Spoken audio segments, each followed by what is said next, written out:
அஸ்ஸலாமு அலைக்கும். எல்லாரும் நல்லா இருக்கீங்களா? அல்ஹம்துலில்லாஹ் நாங்களும் இங்கே ரொம்ப நல்லா இருக்கோம். என்னோடய சேனலை சப்ஸ்கிரைப் பண்ண என்னுடைய சப்ஸ்கிரைபர்ஸ் எல்லாருக்குமே என்னுடைய மனமார்ந்த நன்றிகள். சப்ஸ்கிரைப் பண்ணாமல் பார்க்குறவங்க சப்ஸ்கிரைப் பண்ணி சப்போர்ட் பண்ணுங்கள். இப்போ வாங்க வீடியோக்குள்ளே போகலாம்.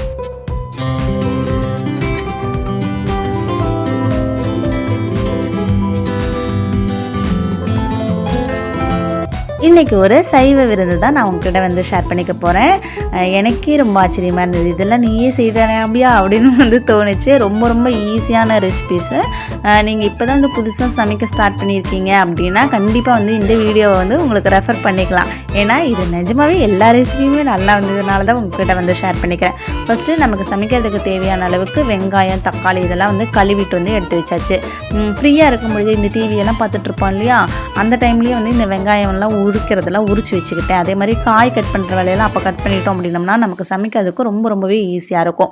ஃபஸ்ட்டு குழம்பு வைக்க ஸ்டார்ட் பண்ணிடலாம். நான் ஒரு குக்கரில் பாசிப்பருப்பு 1 கப் எடுத்திருக்கேன். இதை நல்லா கழுவிட்டு வந்துடலாம். இன்றைக்கி சாம்பார் காய் போட்டெல்லாம் எதுவுமே செய்யலை. நம்ம 2 பொரியல் யோசித்து வச்சுருக்கேன். அதனால அது செய்கிறனால காய் போட்டு இந்த சாம்பார் வச்சோம் அப்படின்னோம்னா ஏதாவது ஒரு பொரியல் பெண்டிங் வந்துடும். அதனால் வெறும் பருப்பு தான். இது நல்லா கழுவுனதுக்கப்புறமேட்டுக்கு ஒரு 10 பல்லு பூண்டு, கொஞ்சமாக சின்ன வெங்காயம் சேர்த்துட்டு பழமான ஒரு 4 தக்காளியை குட்டி குட்டியாக கட் பண்ணிவிட்டு சேர்த்திக்கிறேன்.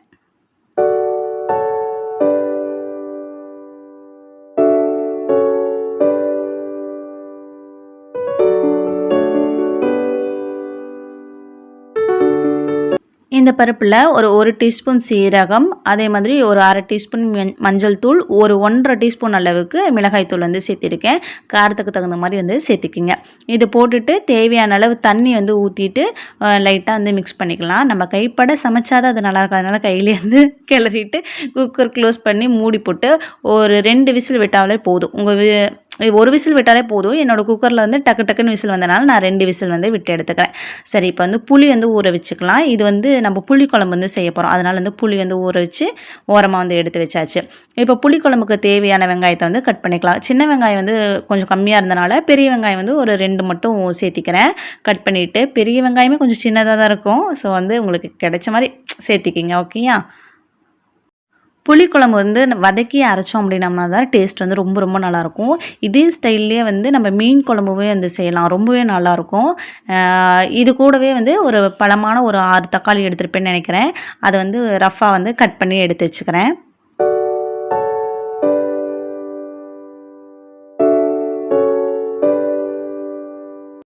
இப்போ அடுப்பு பற்ற வச்சுட்டு ஒரு மண் சட்டி எடுத்தாச்சு. இதில் சட்டி நல்லா சூடானதுக்கப்புறமேட்டுக்கு ஒரு 2 டீஸ்பூன் அளவுக்கு கடலெண்ணெய் சேர்த்திக்கிறேன். எண்ணெய் நல்லா சூடானதுக்கப்புறமேட்டுக்கு நம்ம கட் பண்ணி வச்சுருக்கோம் இல்லையா, வெங்காயம், சின்ன வெங்காயம், பெரிய வெங்காயம் எல்லாத்தையும் இது கூட சேர்த்திக்கலாம். அதுக்குள்ளேயே பருப்பு வெந்துருச்சு. அடுப்பு ஆஃப் பண்ணிவிட்டு குக்கரை ஓரமாக எடுத்து வச்சாச்சு. வெங்காயம் வதங்கிறதுக்குள்ளே கேரட் பீன்ஸ் பொரியலுக்கு ஆல்ரெடி கட் பண்ணி வச்சுருந்தேன் குட்டி குட்டியாக. அதை தண்ணியில் இப்போ நல்லா அலாசிட்டு ஃபில்ட்ரு பண்ணி எடுத்து வச்சுக்கலாம். இது ரொம்ப குட்டி குட்டியாக இருக்கனால கையில் வடிச்சா போயிடாதனால நான் வடிகட்டியில் போட்டு வடித்து எடுத்து வச்சாச்சு. சைட் பை சைடு புளிக்குழம்புக்கும் நல்லா வதக்கி விட்டுக்கலாம். வெங்காயம் நல்லா வதங்கிறதுக்கு முன்னாடியே 4 பல்லு பூண்டு சேர்த்திக்கிங்க. சேர்த்திட்டு இதையும் நல்லா வதக்கி விட்டுக்கலாம். இப்போ நம்ம கேரட் பீன்ஸ் பொரியல் பண்ணுறோம் இல்லையா, அதுக்கு தேவையான வெங்காயத்தை கட் பண்ணிக்கலாம். இங்கே ஒரு சைடு வேலை பார்க்கும் பொழுதே நம்ம இதை கட் பண்ணிட்டோம் அப்படின்னம்னா நமக்கு ஈஸியாக தான் இருக்கும். ஏன்னா அது வேகிற வரைக்கும் நம்ம சும்மா தான் இருப்போம் இல்லையா, அந்த சமயத்தில் நம்ம வெங்காயம்லாம் கட் பண்ணிக்கலாம். ஓகேயா? இதுக்கு ஒரு 2 பெரிய வெங்காயம் எடுத்திருக்கேன். கேரட் பீன்ஸ் பொரியல் ரொம்பவே ஈஸி தான் செய்யாது. ஆனால் அதை விட ஈஸியாக நான் சொல்லியிருக்கேன் பாருங்களேன். ஒரு சின்ன குக்கர் எடுத்துக்குங்க. அதில் நம்ம கழுவி வச்சுருக்கிற கேரட் பீன்ஸை இதுக்குள்ளே போட்டுக்கலாம்.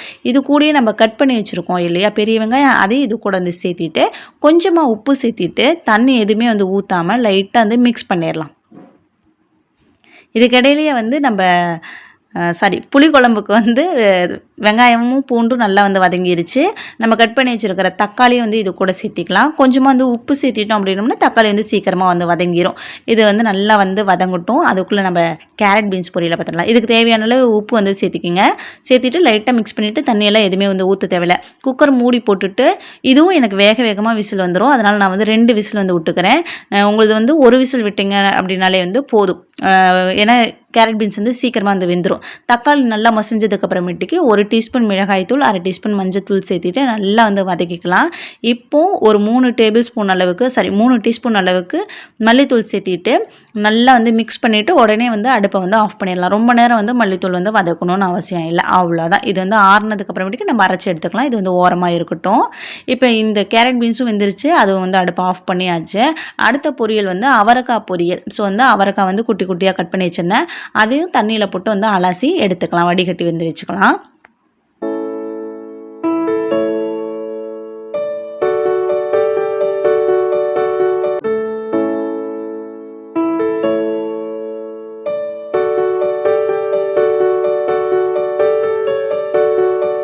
அவரைக்காய் பொரியலுக்கு ஒரு 2 வெங்காயத்தை சின்ன சின்னதாக வந்து கட் பண்ணி எடுத்துக்கிறேன். நீங்கள் ஒட்டு மொத்தமாக கட் பண்ணுறதுனால பண்ணிக்கலாம். சின்ன டைம் சேவ் ஆகுமே அப்படின்னு சொல்லிட்டு தான் அடுப்பில் ஒரு வேலை பார்க்கும் பொழுது, சும்மா இருக்கும் பொழுது இந்த மாதிரி கட் பண்ணி எடுத்துக்கிறேன். அப்புறம் வந்து இது ரொம்பவே நல்லாயிருக்கும்னு வச்சுக்கோங்களேன். நீங்கள் புதுசாக சமைக்கிறீங்க அப்படின்னா உங்களுக்கு எல்லாமே ஈஸியாக இருக்கும். இல்லை நல்லாவே நான் சமைக்குவேன் அப்படின்னாலுமே வந்து இது ஈஸியாக தான் இருக்கும். இப்போ ஒரு பாத்திரத்தில் வந்து எண்ணெய் 2 டீஸ்பூன் வந்து ஊற்றிட்டு கடுகு தாளிச்சிட்டு கொஞ்சமாக கருவேப்பிலை சேர்த்திட்டு கொஞ்சமாக கட் பண்ணி வச்சுருக்க வெங்காயத்தையும் வந்து சேர்த்திட்டு நல்லா வந்து வதக்கிக்கலாம். வெங்காயம் வந்து நல்லா வதங்கி வரட்டும். வெங்காயம் வந்து நல்லா வதங்கினதுக்கப்புறம் நம்ம க்ளீன் பண்ணி வச்சுருக்கோம் இல்லையா அவரைக்காய், அதை வந்து இது கூட வந்து சேர்த்திக்கலாம்.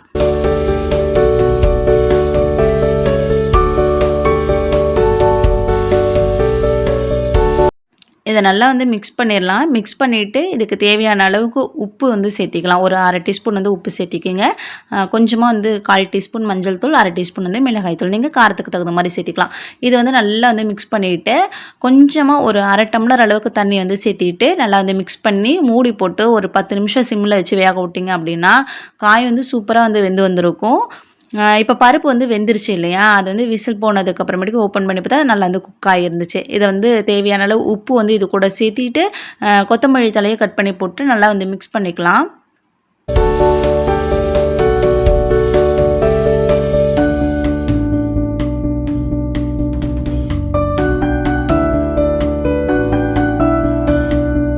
நல்லா சுடுதண்ணி வந்து தேவையான அளவுக்கு ஊற்றிட்டு நல்லா மிக்ஸ் பண்ணிவிட்டு அடுப்பில் வச்சுட்டு ஒரு கொதிச்சாலே வந்து போதும். ஏன்னா ஆல்ரெடி குக் ஆனது, தண்ணி வந்து நம்ம சூடாக தான் ஊற்றிருக்கோம் இல்லையா, அதனால் டக்குன்னு வந்து அது கொதிச்சு வந்துடும்.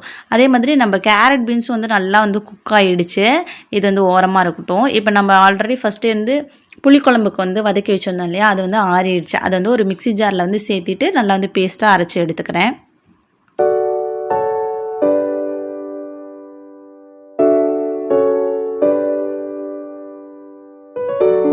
புளிக்குழம்புக்கு காய் வந்து கட் பண்ணிடலாம். நான் இன்றைக்கி கத்திரிக்காய் புளிக்குழம்பு தான் வந்து வைக்கிறேன். என்கிட்ட இருந்தது இந்த கத்திரிக்காய் மட்டும்தான். உங்களுக்கு வந்து சின்னதாக கிடச்சிது அப்படின்னா அதில் செய்யுங்க, ரொம்பவே நல்லாயிருக்கும், பார்க்குறதுக்கு நல்லாயிருக்கும்.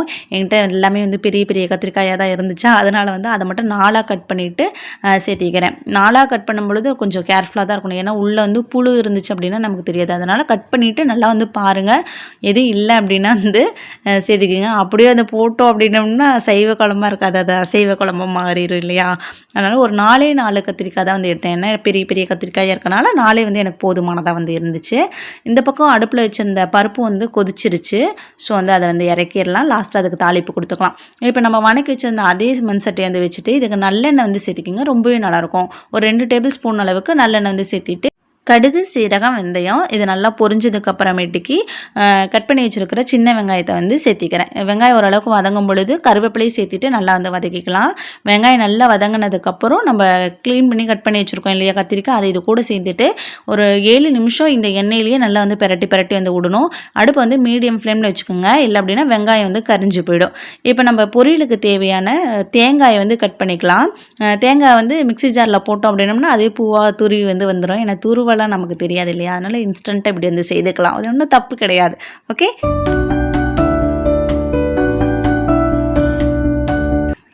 தேங்காய் பூ ரெடி ஆகிடுச்சு. அவரைக்காயும் நல்லா தண்ணியெல்லாம் வந்து ட்ரை ஆகிடுச்சு. இப்போ வந்து நமக்கு தேவையான அளவுக்கு ஒரு 4 டேபிள் ஸ்பூன் அளவுக்கு வந்து நான் தேங்காய் வந்து ஆட் பண்ணியிருக்கேன்.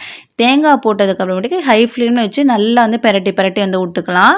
இது ஒரு 3 நிமிஷம் இருந்தாலே வந்து போதுமானதாக இருக்கும். ஏன்னா ஆல்ரெடி குக் ஆகிடுச்சு இல்லையா. இதை நல்லா மிக்ஸ் பண்ணிவிட்டு நம்ம வந்து இறக்கிடலாம். சைட் பை சைடுக்கு நம்ம கத்திரிக்காயும் அப்பப்போ வந்து திருப்பி விட்டுக்கலாம். இல்லைன்னா ஒரு பக்கம் மட்டும் குக் ஆகிருக்கும், ஒரு பக்கம் வந்து அப்படியே பச்சையாக இருக்கிற மாதிரி இருக்கும். ஃபஸ்ட் ரெசிபி வந்து ரெடி ஆகிடுச்சு. நம்ம அரைச்சி வச்சுருக்கோம் இல்லையா மசாலா புளிக்குழம்புக்கு, அது வந்து இந்த கத்திரிக்காய் கூட வந்து சேர்த்திட்டு மூடி போட்டு வச்சிடலாம். இப்போ இது கூடயே நல்லா புளி கரைச்ச தண்ணியை வந்து சேர்த்திக்கிறேன். சேர்த்திட்டு ஒரு 10 நிமிஷம் நல்லா வந்து கொதிக்கட்டும். நம்ம கத்திரிக்காய்ங்கிறேன், நம்ம அவரைக்காய் பொரியல் வந்து ரெடி ஆயிடுச்சுன்னா அது வந்து வேறு ஒரு பாத்திரத்துக்கு வந்து மாற்றிக்கலாம். ஏன்னா எனக்கு இந்த பாத்திரம் வந்து அடுத்த பொரியல் பண்ணுறதுக்கு தேவைப்படும். அதனால் வந்து நான் மாற்றிக்கிறேன். நம்ம சமைக்கிறதை விட பாத்திரம் வந்து நிறையா வந்து சேரும். நம்ம வந்து சும்மா ஒரு 2 ரெசிபி செஞ்சோம் அப்படின்னோம்னா பாத்திரம் சேரும். இந்த மாதிரி நிறையா செய்யும் பொழுது பாத்திரம் வந்து விழுகும். அதனால் ஒரே பாத்திரத்தையே வாஷ் பண்ணிவிட்டு யூஸ் பண்ணுறது ரொம்பவே நல்லதாக இருக்கும். அதை அடுப்பில் வச்சுட்டு ரசம் வந்து வைக்க போகிறோம். அதுக்காக வந்து ஒரு 6 தக்காளி இருக்குன்னு வச்சுக்கோங்களேன். இது வந்து கொஞ்சம் குட்டி குட்டியாக இருக்கும். இதை வந்து நான் மிக்ஸி ஜாரில் வந்து கட் பண்ணிவிட்டு ரஃப்பாக கட் பண்ணிவிட்டு வந்து சேர்த்திக்கிறேன். இதை வந்து நல்லா வந்து அரைச்சி எடுத்துகிட்டு வந்துடலாம்.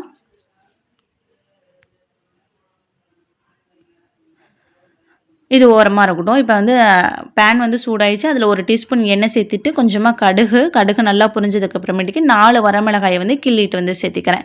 இது கூட ஒரு கொத்து கருவேப்பிலையும் சேர்த்திக்கலாம். சேர்த்திட்டு இதை நல்லா வதக்கிக்கலாம். இது கூட கொஞ்சமாக வந்து வெங்காயம் கட் பண்ணி வச்சிருந்ததையும் சேர்த்திட்டு நல்லா வந்து வதக்கிடலாம். அதுக்குள்ளே இந்த பக்கம் பார்த்திங்கன்னா கத்திரிக்காய் புளிக்குழம்பும் வந்து நல்லா வந்து கொதிச்சிருச்சு. இப்போ நல்லா மிக்ஸ் பண்ணிவிட்டு இது கூட வந்து கொஞ்சமாக ஒரு 1/2 டீஸ்பூன் நாட்டு சக்கரை வந்து சேர்த்திக்கிறேன். உங்கள்கிட்ட வெள்ளை இருந்தால் சேர்த்திக்கலாம். சேர்த்திட்டு அடுப்பை வந்து ஆஃப் பண்ணிடலாம். அவ்வளோதான், ரெண்டாவதுமே ரெடி ஆயிடுச்சு. இப்போ சாம்பாருக்கு தாளிப்புமே வந்து ரெடி ஆயிடுச்சு. இது வந்து சாம்பார்லேருந்து கொட்டிடலாம். அவ்வளோதான், சாம்பாரும் நமக்கு ரெடி ஆயிடுச்சு. எல்லாமே டக்கு டக்குன்னு ஆயிரும்னு வச்சுக்கோங்க. ரொம்ப பெரிய வேலையில் இல்லை, ரொம்ப ரிஸ்க்கான ரெசிபிஸுமே இல்லை. அதனால் உங்களுக்கு கொஞ்சம் ஈஸியாக இருக்கும்ன்ட்டு வந்து நினைக்கிறேன். இது ஓரமாக எடுத்து வச்சிடலாம். அடுத்து அதே பாத்திரத்தை வாஷ் பண்ணிவிட்டு 1 டீஸ்பூன் மட்டும் எண்ணெய் வந்து சேர்த்திட்டு கொஞ்சமாக கடுகு, ஒரு 4 வரமிளகாயை கிள்ளிட்டு வந்து சேர்த்திக்கிறேன். இது லைட்டாக வந்து சாட்டை பண்ணிவிட்டு ஒரு கொத்து கருவேப்பிலை இது கூட சேர்த்துட்டு லைட்டாக வந்து வதக்கிட்டு நம்ம வேக வச்சு வச்சுருக்கோம் இல்லையா கேரட் பீன்ஸ், அதை வந்து இதில் வந்து கொட்டிடலாம். ஆல்ரெடி இது வெந்தனால நமக்கு வந்து பெருசாக எந்த வேலையுமே இல்லை. அடுப்பை வந்து ஹை ஃப்ளேமில் வச்சுட்டு இது லைட்டாக அந்த ஈரப்பதம் மட்டும் போகிற அளவுக்கு நல்லா வந்து பெரட்டி விட்டுட்டு நம்ம தேங்காய் பூ வந்து துருவி வச்சுருக்கோம் இல்லையா, அது இது கூட வந்து சேர்த்திட்டு ஒரு 3 நிமிஷம் ஹை ஃப்ளேமில் நல்லா வந்து பெரட்டி எடுத்தோம் அப்படின்னம்னா சூப்பராக வந்து ரெடி ஆயிரும். இது ரொம்ப ரொம்ப நல்லாயிருக்கும். கண்டிப்பாக வந்து இதை ட்ரை பண்ணுங்கள், ஈஸியாக இருக்கும். ஸோ வந்து நம்ம கேரட் பீன்ஸ் பொரியலும் வந்து ரெடி ஆயிடுச்சு. இதையும் வந்து வேறு பாத்திரத்துக்கு வந்து மாற்றிடலாம்.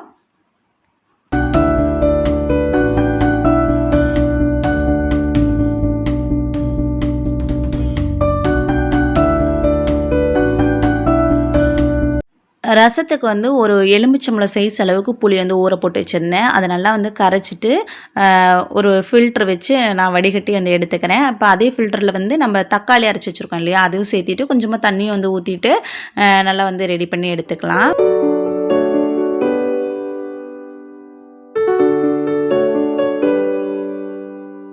ரசத்துக்கு தேவையான அளவு உப்பு, கொஞ்சமாக வந்து மஞ்சள் தூள் ஒரு 1/2 டீஸ்பூன் சேர்த்திருக்கேன். அப்புறமேட்டுக்கு கொஞ்சம் நிறையாவே வந்து கொத்தமல்லி தழை வந்து கட் பண்ணி போட்டுக்கலாம். இதை நல்லா மிக்ஸ் பண்ணிவிட்டு ஓரமாக வச்சிடலாம். ஒரு மிக்ஸி ஜாரில் 1 டேபிள் ஸ்பூன் அளவுக்கு மிளகு, ஒரு டீஸ்பூன் அளவுக்கு சீரகம், இது கூடயே வந்து ஒரு 8லேருந்து 10 பல்லு பூண்டு வந்து சேர்த்திருக்கேன். இதை வந்து நல்லா வந்து அரைச்சிட்டு வந்துடலாம். இப்போ இது ரெடி ஆயிடுச்சு. இப்போ வந்து வடை சட்டி அடுப்பில் வச்சுட்டு ஒரு டீஸ்பூன் அளவுக்கு எண்ணெய் சேர்த்திட்டு கொஞ்சமாக கடுகு, கருவேப்பிலை, அப்புறம் காஞ்ச மிளகாய் சேர்த்திட்டு இது நல்லா பொரிஞ்சதுக்கு அப்புறமேட்டுக்கு நம்ம அரைச்சி வச்சுருக்கோம் இல்லையா மிளகு, பூண்டு, சீரகம் அதெல்லாம் சேர்த்திட்டு ஒரு 2 நிமிஷம் வதக்கிட்டு நம்ம கரைச்சி வச்சுருக்கிற தக்காளி புளி பேஸ்ட்டை வந்து அந்த தண்ணியை வந்து இதில் வந்து சேர்த்திக்கலாம். இது நல்லா நுரக்கெட்டி வந்துச்சு அப்படின்னா ரெடி ஆயிரும். பக்கத்துலேயே நான் வந்து சாப்பாடுக்கும் வந்து தண்ணி வந்து வச்சுட்டேன். தண்ணி கொதிச்சிருச்சு, அரிசி வந்து சேர்த்திக்கலாம். இது வெந்தோன்னா வடிச்சிடலாம். தேவையான உப்பு வந்து போட்டுட்டு இந்த மாதிரி நுரக்கட்டி வரும்பொழுது லைட்டாக மிக்ஸ் பண்ணிவிட்டு ஒரு 2 நிமிஷம் வச்சோம் அப்படின்னோம்னா மறுபடியும் நுரக்கட்டி வரும். அந்த ஸ்டேஜில் வந்து ரசத்தை வந்து ஆஃப் பண்ணிடலாம். ரசம் கொதிச்சிருச்சு அப்படின்னா நல்லா இருக்காது இல்லையா, அதனால தான். இப்போ அதே அடுப்பில் வந்து வேறு ஒரு பாத்திரத்தை வந்து வச்சாச்சு. இப்போ நம்ம ரசம் ரெடி ஆகிடுச்சு. அதை வந்து வேறு ஒரு பாத்திரத்துக்கு மாற்றிட்டு அந்த சட்டியை போட்டுடலாம். என்னதான் நம்ம கை கழுவுனாலுமே பாத்திரம் வந்து கொஞ்சம் சேர்ந்துடும். முடிஞ்ச அளவுக்கு கொஞ்சம் மினிமமாக வந்து பாத்திரம் விலகாமல் பார்த்துக்கிறது நல்லது. இப்போ ஒரு வடைச்சட்டியில் ஒரு 3 டீஸ்பூன் அளவுக்கு நெய் வந்து சேர்த்திருக்கேன். இது கூட வந்து ஒரு கொஞ்சமாக வந்து திராட்சை வந்து சேர்த்திருக்கேன். முந்திரி இருந்தாலுமே வந்து சேர்த்திக்கிங்க. என்கிட்ட முந்திரி இல்லை, திராட்சை மட்டும்தான் இருந்துச்சு. அதனால் அதை மட்டும் வந்து வறுத்து எடுத்துக்கிட்டேன். இப்போ ஒரே ஒரு பேக்கெட் சேமியா வந்து நல்லா வறுத்து எடுத்துக்கிறேன். இது எதுக்குன்னு சொல்லிடுறேன், சேமியா பாயாசம் செய்கிறோம், அதுக்காக தான். அந்த பக்கம் சாப்பாடு வந்து ஆல்மோஸ்ட் வந்து குக் ஆகிற ஸ்டேஜ் வந்து வந்துருச்சு. இப்போ வந்து நல்லா வறுத்ததுக்கப்புறம் இது கூட 1/2 லிட்ரு பால் வந்து சேர்த்திருக்கேன், 3/4 லிட்ரு தண்ணி வந்து சேர்த்திருக்கேன். இதில் மட்டும் ஒன்று செய்துட்டேன். அது என்னென்னு நான் லாஸ்ட்டாக சொல்கிறேன். இது வந்து நல்லா வந்து கொதித்து சேமியா வந்து நல்லா வெந்து வரட்டும். இந்த பக்கம் சாப்பாடு வந்து ரெடி ஆயிடுச்சு. இதை வந்து நம்ம வடிச்சு விட்றலாம், கஞ்சியை வடிச்சிடலாம்.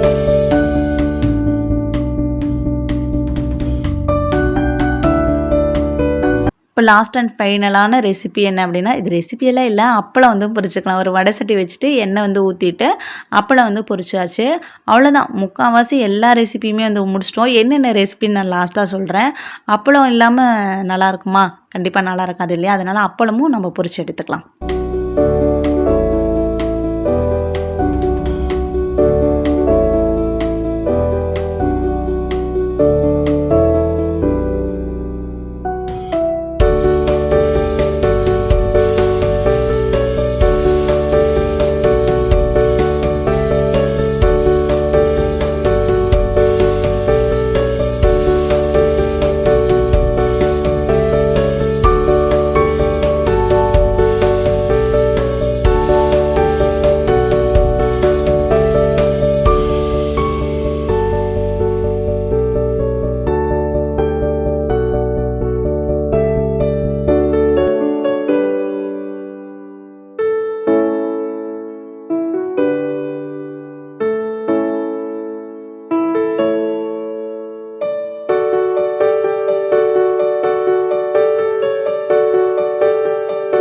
அப்பளம்லாம் பொரித்து மூடி போட்டு வச்சாச்சு, இல்லைன்னா வந்து நமத்து போயிடும். இந்த பக்கம் சேமியா வந்து நல்லா குக் ஆயிடுச்சு. இதுக்கு வந்து தேவையான அளவு சர்க்கரை சேர்த்திட்டு நம்மளுடைய வறுத்து வச்சுருக்கிற முந்திரி இல்லை, வெறும் திராட்சை மட்டும் சேர்த்திட்டு ஒரு 7 நிமிஷம் கொதிச்சுது அப்படின்னா ரெடி ஆயிரும். இதில் ஒன்று பண்ண என்ன அப்படின்னா, கொஞ்சம் தண்ணி மட்டும் அதிகமாக ஊற்றிட்டு நீங்கள் கொஞ்சம் கம்மியாக ஊற்றிக்கிங்க. அவ்வளோதான். இன்றைக்கி நம்மளோட விருந்து என்னென்ன செஞ்சேன்னு பார்க்கலாமா? சேமியா பாயாசம், அப்புறம் மோர் வந்து அடிச்சு வச்சுருந்தேன். மோர் அடிக்கிறது பெரிய விஷயம் இல்லை, அதனால் வந்து நான் அதை காட்டல. அப்புறம் அவரைக்காய் பொரியல், அப்புறம் கேரட் பீன்ஸ் பொரியல், அப்புறம் வந்து லெமன் ஊறுகாய், அப்புறமேட்டுக்கு நம்மளுடைய பருப்பு குழம்பு, அதே மாதிரி ரசம், கத்திரிக்காய் புளிக்குழம்பு, அப்பளம், சாதம். அவ்வளோதான். இன்றைக்கி நான் செய்த விருந்து இதுதான். இது உங்களுக்கு பிடிச்சிருக்கா என்னன்னு சொல்லிட்டு கீழே வந்து கமெண்ட் பண்ணுங்கள். ஏதோ உருப்படியான ஒரு வீடியோ கொடுத்துருப்பேன்னு வந்து நினைக்கிறேன். நீங்கள் என்ன நினைக்கிறீங்கிறத கீழே கமெண்ட் பண்ணுங்கள். இது ஓகே நல்லா இருந்துச்சு அப்படின்னா ஒரு லைக் பண்ணிக்கோங்க. அப்புறம் இவ்வளோ நேரம் பார்த்துருந்தீங்க அப்படின்னா நம்ம சேனலை சப்ஸ்கிரைப் பண்ணி வச்சுக்கோங்க. அடுத்த ஒரு நல்ல வீடியோவில் வந்து இந்த மாதிரி சந்திக்கலாம். அது வரைக்கும் இருக்கிற வரைக்கும் சந்தோஷமாக இருப்போம். நம்ம கூட இருக்கிறவங்களே சந்தோஷமாக வச்சுக்குவோம். அஸ்ஸலாமு அலைக்கும். தேங்க்ஸ் ஃபார் வாட்சிங்.